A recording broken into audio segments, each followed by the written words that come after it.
नमस्कार शेतकरी बंधूंनो, आज आपण टरबूज लागवडाबद्दल माहिती जाणून घेणार आहोत. टरबूज लागवड करण्याची योग्य वेळ ही जानेवारी ते मार्च आहे. या कालावधीमध्ये लागवड केलेले टरबूज हे उन्हाळ्यात मार्केटमध्ये येतात, जिचे बाजारामध्ये जास्त मागणी असते.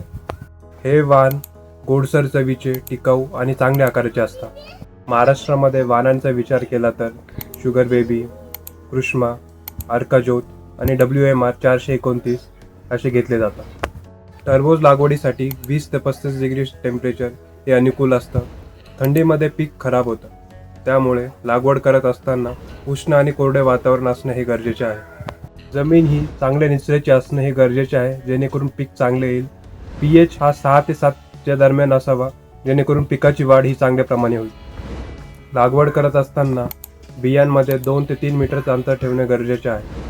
ठिबक सिंचनाचा वापर करावा, जेणेकरून पाण्याची योग्य प्रमाणात बचत होईल. टरबूज 75 ते 90 दिवसात तयार होते. योग्य व्यवस्थापन केल्यास बाजारात योग्य दर मिळतो. तर शेतकरी मित्रांनो, या हंगामात टरबूजाची लागवड करा आणि उन्हाळ्यात भरघोस नफा मिळवा. टरबूज पिकाच्या व्यवस्थापनाबद्दल अधिक माहिती जाणून घेण्यासाठी सलाम किसान ॲप व्हिजिट करा.